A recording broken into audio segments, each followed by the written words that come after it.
So I mentioned this to Bernie. I didn't want to get into a protracted conversation with him about it. He's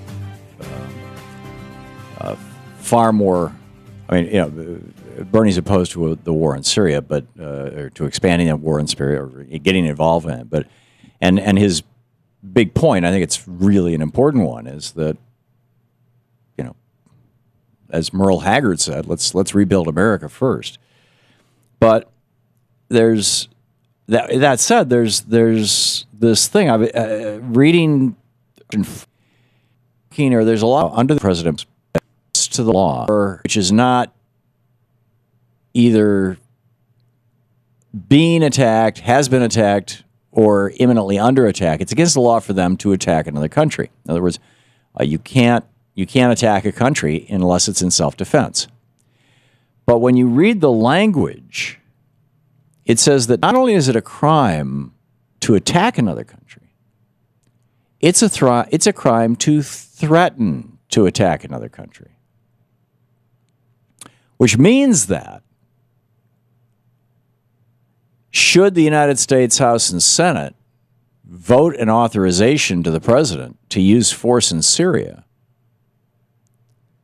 at that moment, I mean, before a single bomb has gone off, at that moment, we have committed an international war crime under Article 2, Section 4 of the UN Charter. And arguably, if the president says, I'm going to do this anyway, or I'm going to do it, or just I'm threatening to do it,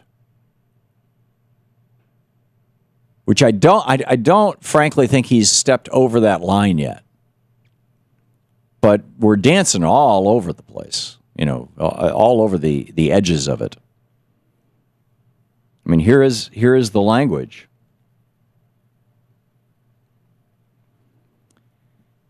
Besides the authorization of the use of force by the Security Council as indicated above, member states can use force when exercising their right to self-defense. According to Article 51 of the United Nations Charter, member states can exercise the right to self-defense only in the event of a, quote, armed attack, end quote, and, quote, until the Security Council has taken measures necessary to maintain international peace and security, end quote.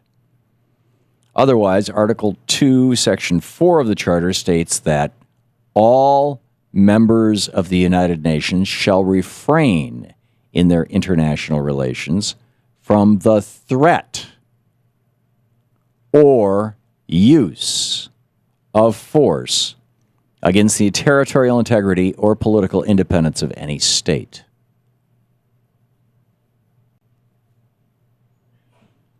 Why is nobody mentioning this? I mean, this seems to me like a big deal.